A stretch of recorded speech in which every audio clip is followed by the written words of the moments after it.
Bonjour à tous, bienvenue sur Chaîne Potagère. Aujourd'hui nous sommes le 7 septembre 2024 et nous allons voir, bon, comme d'habitude, comme chaque on va dire, séquence tour de jardin, nous allons suivre tout le potager et son avancement, le suivi des cultures, etc. Donc comme d'habitude, nous commençons avec la première parcelle, donc haricots et navets. Donc les haricots sont laissés pour les graines, d'ailleurs ils sont pour les premiers bons à être récoltés. On remarque ici du haricot beurre qui est également prêt à être récolté pour certaines graines. Ici c'est plutôt du haricot un peu plus classique, haricot vert, donc laissé pour la semence. Ça c'est une astuce.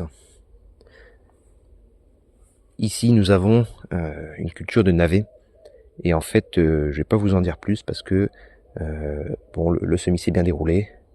On a effectué le premier binage et on va dire la totalité de cette culture continue tranquillement, ça pousse. Alors on se rappelle, ici c'était la parcelle des choux de Bruxelles et des oignons. Bon, commençons par les choux de Bruxelles. Bon, vous voyez le feuillage n'est pas très fameux. Vous allez me dire, mais qu'est-ce qui se passe comment a-t-il géré sa culture? En fait, j'ai essayé de pulvériser pour lutter contre les chenilles. Vous savez, les chenilles des choux. Un insecticide, on va dire, maison. Et donc j'ai mis juste du vinaigre à 14 degrés, vous savez, le vinaigre un peu fort. Et ici c'était du pur. En fait j'ai fait un essai. Ici c'était du pur. Ici c'est du 50%. Ici c'est du 25%. Et là-bas c'est du 12,5%.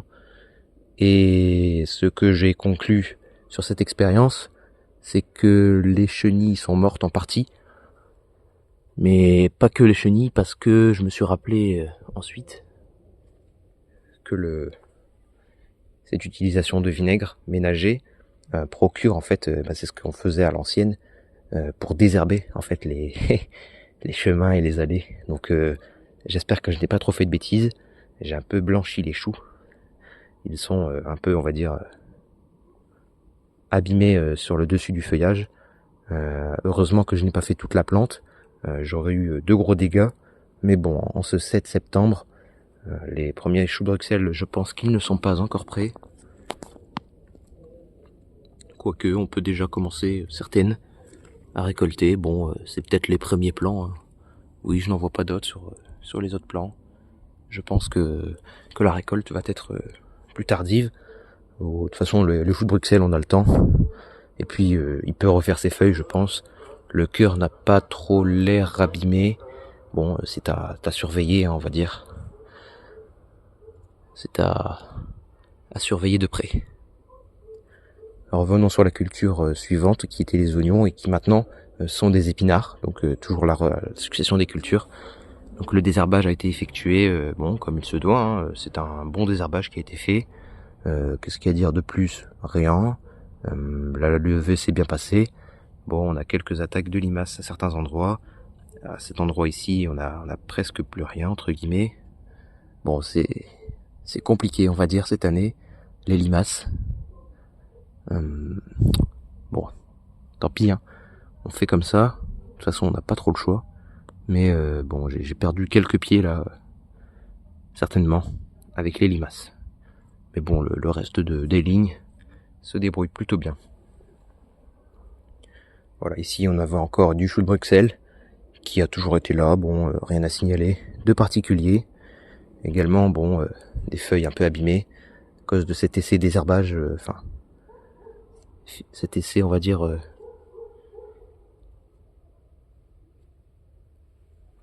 pour tuer les chenilles des choux. Bon, on voit encore des chenilles vivantes ici. De l'autre côté, on voit des chenilles plutôt en piteux état. Donc je ne sais pas ce que ça donne, on va suivre ça de toute manière. Bon, on peut rien faire de plus, de toute façon, j'ai envie de dire, le mal est fait. Alors ici, nous avions une parcelle de tomates, et comme je vous l'avais montré en vidéo, on a semé un engrais vert. Et donc là, bon, pour l'instant, rien à signaler, hein, tout a l'air de bien lever. Les premiers haricots, Les premières plantes que l'on a semées sont sorties. Bon, j'ai cru voir quelques gouttes de ce désherbage là, enfin de ce désherbant maison vinaigre qui devait servir aux chenilles, qui a l'air d'avoir un peu touché des plantes. Ici on en voit une qui a été touchée ici, mais bon le reste me semble plutôt correct. Pour le 7 septembre, de toute façon, on a encore le temps, hein. On peut encore semer des engrais verts, je dirais jusqu'au 15-20 septembre, sans souci. Dans nos latitudes, c'est tout à fait acceptable. Donc ici, nous avons une parcelle de choux, encore une fois. Donc rien à signaler de spécifique.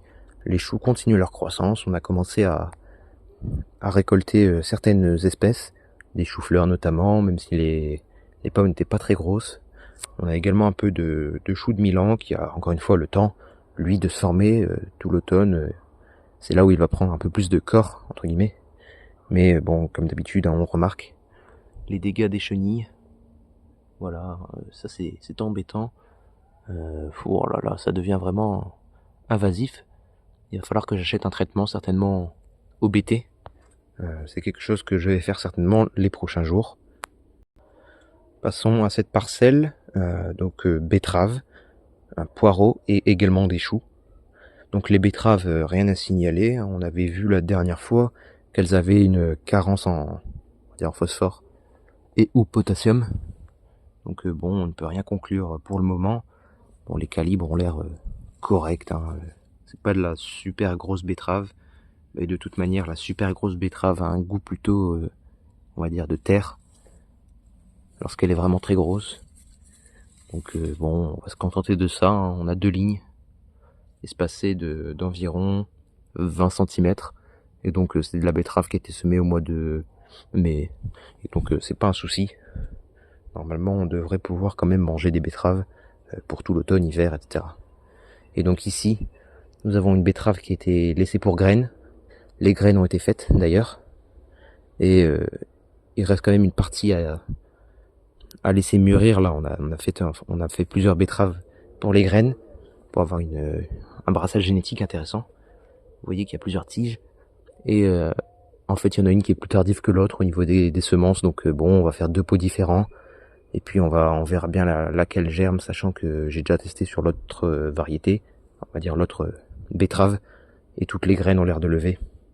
Donc pas de souci, on a un pot de betterave énorme pour l'année prochaine. Et donc là, on est très bien. Alors j'ai été vous chercher le pot. Donc, voici la quantité de semences que l'on a récoltées sur un plant. Bon, rien à déclarer de spécial, hein. On a de la bonne qualité. On a de la grosse glomérule. Et donc faire ces graines vaut le coup. Moi je vous l'invite à réserver une partie de votre jardin. De toute manière, dans la vie tout se paye. Et donc ce que j'ai pas payé ici en argent, finalement je l'ai payé en surface et en temps avec une betterave laissée pour graines. Mais très bonne expérience et je ne regrette pas d'avoir fait mes propres graines de betterave. Continuons les cultures. Donc on remarque ici, bon, on a un peu de menthe. Bon, tout se passe bien, hein, cette année, rien à déclarer. Les choux qui sont ici, bon, rien à déclarer non plus, hein. On a commencé à faire des récoltes. J'ai récolté une première pomme à 1,9 kg de mémoire. Donc c'est correct, c'est les calibres. Voilà, rien à déclarer de plus. Ici c'est quand même intéressant parce que nous avons semé ensemble des laitues dans la vidéo short. Je vous rappelle, vous pouvez aller la voir. Et bon, on a des laitues, mais comme j'avais semé très dru, je le voyais venir. On a eu des limaces et ça n'a pas manqué. Donc au niveau des laitues, bon, on en a un peu ici. On en a également un peu ici. Mais il en manque beaucoup sur le rang ici, la 3e variété ici. Et quelque chose d'intéressant à savoir, c'est que les limaces ne s'attaquent pas visiblement aux moutardes. Donc j'avais un précédent moutarde ici. Et il y a beaucoup de moutardes qui ont germé avec la récolte. Il y a dû avoir beaucoup de pertes au battage. Bon, c'est pas grave, hein, ça va faire une couverture pour l'hiver. Mais bon, c'est quelque chose à noter, d'intéressant. Les limaces ne s'intéressent pas aux moutardes. Voilà. Voilà, donc la culture des haricots est la dernière culture sur cette parcelle. Bon, elle arrive doucement en fin de cycle. On a des gousses qui sont mûres, et il y en a d'autres, surtout beaucoup, qui sont encore, on va dire, à un état plutôt demi-sec. Bon voilà, c'est une variété un peu énervante, comme je vous l'ai déjà expliqué, qui met longtemps à mûrir. Vous voyez là des gousses qui sont pas tout à fait sèches. C'est assez frustrant là, on entre doucement au mois de septembre. On peut avoir des épisodes pluvieux quand même, assez importants. Normalement le mois de septembre c'est relativement calme, mais je n'en reste pas sur mes gardes, car en 2022, j'avais eu un mois de septembre, enfin ici on avait eu un mois de septembre plutôt beaucoup humide, et donc il faut se méfier parce que ces haricots-là, j'avais dû les récolter en fait très tardivement au mois d'octobre, et là au mois d'octobre il y a des haricots qui pourrissent sur pied, donc c'est à manager cette variété et surtout à faire avec précaution. Ici dans le nord, je vais certainement opter pour une autre variété l'année prochaine, et si possible une variété à rame, parce que j'ai trouvé un système de tuteur intéressant que je peux vous montrer. Bon, rien de spécial, hein, on le verra. Donc ici nous avons là, on va dire deuxième grande parcelle, voilà. Et nous allons voir dès le début les haricots beurre. Donc j'ai fait des récoltes dessus, tout se passe très bien. La culture est belle, voilà, il y a des gousses en grand nombre. Donc je suis pas déçu de cette variété, hein. C'est une variété d'haricots beurre très classique. Semble-t-il, c'est la variété de Rocancourt. Voilà, une variété traditionnelle ici. Donc voilà, hein, des bonnes gousses jaunes, très classiques. Rien à déclarer, on a 2 rangs. Voilà, du haricot de fin de saison finalement. Donc ici nous avons un semis entre guillemets opportuniste. Pourquoi? Parce que c'est le deuxième semis. Donc des navets ici et des épinards encore une fois. Et donc ici, bon, terre un peu plus forte. Ici on a un peu plus d'argile dans la terre. Et donc forcément la levée est un peu plus délicate pour les petites graines, notamment le navet. Mais bon, ma foi, j'ai envie de dire, tout se passe bien. On a des repousses ici de pois finalement, parce qu'on avait un précédent pois. Donc j'ai fait également mes graines de pois en fait, hein, pas de souci, les graines. Et ici vous voyez que je fais aussi mes graines de radis. Donc ça arrive gentiment à maturité. Voilà, on a les premières siliques finalement qui arrivent au mois de septembre. Donc c'est cohérent pour la région. Voilà, on a les premières gousses de radis finalement qui vont être mûres, je pense, courant mois de septembre. Et puis on aura de la semence de radis pour l'année prochaine. Voilà, pas de souci, hein, on laisse 3-4 radis et puis tout se passe très bien. Donc ici nous avons une culture de haricots grimpants qui a été semée mi-juillet et qui est en floraison, donc variété Blowild, bon, très classique, que je fais depuis maintenant, c'est sa 3e année ici sur ce terrain. Donc graines maison, pas de souci à déclarer, la culture s'est bien comportée. J'ai eu un petit problème de levée au bout de sillon, vous allez le voir. Mais voilà, ça n'a pas du tout été impactant, on va dire. Et puis c'est une variété très vigoureuse, sans problème. Vous voyez, on est début septembre et regardez un peu la taille des feuilles. C'est une variété extrêmement, on va dire, puissante et résiliente. Même si j'aime pas trop ces termes. Mais bon, c'est intéressant, voilà, bon, elle a encore envie de monter, hein. Elle n'est pas arrivée à son, on va dire, son plein potentiel de hauteur. Elle pourrait l'être largement plus. Et finalement, les gousses vont arriver là. On a les premières fleurs, juste ici. Voilà, on a les premières gousses, juste là. Et donc tout ça, bon bah, j'ai envie de dire, suit son cours. De belles fleurs et normalement une bonne pollinisation. Parce qu'en ce moment, on a beaucoup de bourdons. Donc rien à signaler du côté de cette culture. On remarque pour l'instant aucune carence sur les feuilles, comme on avait pu l'observer les années précédentes. Donc cette année, visiblement, sur ce terrain, je pense que le haricot ici se plaît mieux. Voilà, bon, rien à signaler. Ici peut-être un peu de décoloration, peut-être au niveau potassium, à vérifier les teneurs. Bon, peut-être on va compléter avec des cendres cet hiver. De toute façon, il y aura du fumier durant la fin de l'automne ici, courant de l'hiver, du fumier frais comme d'habitude. Donc fumier de cheval, rien de spécial. Et donc tout devrait bien se passer. Ici, je ne vous en ai pas parlé, mais il y a aussi des navets qui ont été semés au mois d'août. Ce sont les premiers navets, finalement. Ce semis-là est le troisième semis. Et donc celui-là, c'est le premier semis. Et bon, bah rien à signaler, j'ai cru voir du tubage qui se forme à certains endroits. Donc bon, ça, tout ça, on va dire, suit son cours. Le navet est une culture relativement simple. Alors ici, nous arrivons sur les deux parcelles. Première parcelle, deuxième parcelle. Deux poireaux, donc commençons dans l'ordre. La première parcelle qui est là-bas. Donc c'est du poireau variété inconnue malheureusement. C'est du plan qu'on m'a donné et qui finalement est plutôt bien pour l'année. On a des fûts relativement corrects, hein. Bon voilà, hein. Rien à signaler. J'en ai eu deux qui montaient en graines. Donc je les ai, on va dire, étêtés. C'est-à-dire j'ai enlevé leur tête. Bon, à voir au niveau des calibres maintenant. Donc là tout ça va se former au cours de l'automne et surtout de l'hiver. Avec les premières récoltes certainement au mois de décembre. Bon voilà, on n'est pas pressé pour le poireau. Et ici, deuxième parcelle de poireau. Donc ça c'est du plan que j'ai semé au mois de mars, le 25 mars. Et donc bon bah rien à signaler également. Plusieurs variétés, différentes vigueurs, on le remarque bien. Donc ici bleu de Solèze, ici poireau plutôt Malabar. Ensuite ici nous avons du poireau, donc cette première variété, les premiers ici, jusqu'au bâton qui se situe là. Nous avons ici finalement un petit échantillon de poireaux de Hongrie. Donc c'était des graines qui me restaient. Et le reste est en poireaux de 40 ans, donc rien à signaler non plus de ce côté-là. Alors je vois les premières mouches finalement arriver sur la culture, donc je le remarque aujourd'hui finalement. Et bon, on va essayer de mettre un filet peut-être, juste un voile comme ça posé dessus, jusqu'au mois de novembre on va dire. Comme ça on a des poireaux entre guillemets assurés, et on va sécuriser un peu la culture pour éviter d'avoir finalement trop d'insectes dans les fûts. Mais bon, pour l'instant on n'est pas trop embêté, donc j'ai envie de dire culture à suivre, mais à surveiller. Alors nous arrivons sur la dernière culture de maïs, donc deux semis, le premier qui est là-bas et le deuxième qui est ici, qui est encore présent.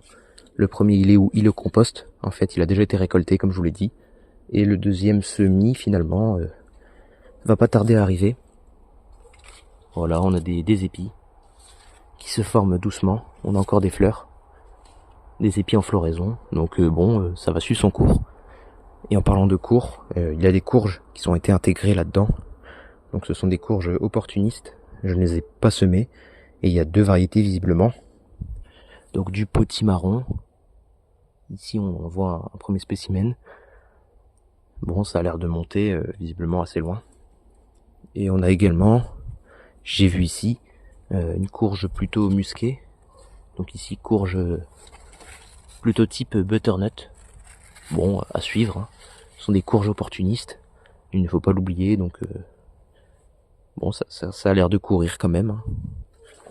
Malgré les maïs, voilà, on a le reste de la courge ici, finalement qui monte assez bien. Bon, voilà, rien à signaler. Et ici, la première parcelle qui était en maïs, qui a été semée aux alentours du 1er mai. Et bon, tout a été récolté. Et bon, qu'est-ce que l'on peut remarquer? On remarque des racines ici de liserons. Finalement, on avait beaucoup de liserons qui a profité du maïs bizarrement. Bon, c'est la première fois que j'en vois ici. Je pense que ça vient des bordures. On voit également des racines de framboisier à ce niveau-là ici. Bon, ça je suis moins fan, parce qu'en fait j'ai planté des framboisiers ici. Bon, le petit système de tuteur, c'est une astuce ça. On va en reparler plus tard. Et bon, les racines de framboisier, je préférerais plutôt les avoir, on va dire, de ce côté-là, finalement, plutôt que de ce côté-là. Et donc peut-être que ça peut révéler un petit manque finalement de minéraux du côté de la ligne de framboise. Mais bon, pas de souci, nous sommes en fin de saison. Nous allons soigner la fumure durant les prochains mois, avec notamment le fumier qui va revenir au pied, comme je le fais et comme je l'ai fait l'année dernière également sur les autres framboisiers. Au pied, une petite épaisseur de fumier ne fait aucun mal, et même a tendance à plutôt bien booster les feuillages. Voilà, donc ça ce sont des plants de première année, finalement, qui sont déjà à hauteur d'homme. Et donc sur cette parcelle ici, précédent maïs, donc bon bah voilà, hein, rien à signaler de plus. Donc j'ai semé un engrais vert. Les premiers commencent seulement à arriver, donc ce sont les moutardes, hein, comme d'habitude, qui vont quand même vite à pousser, j'ai remarqué. Donc c'est de la moutarde maison, hein, c'est de la semence que je ne paye pas. On voit les premiers débris de maïs qui se font attraper, vous voyez, dans les trous de vers de terre, pour se faire décomposer. Donc ça c'est intéressant également. On remarque également, que j'ai coupé, vous voyez, les maïs à la base. Pour exporter les fans, on aurait pu les laisser en paillage et semer directement l'engrais vert, comme j'avais fait l'année dernière d'ailleurs.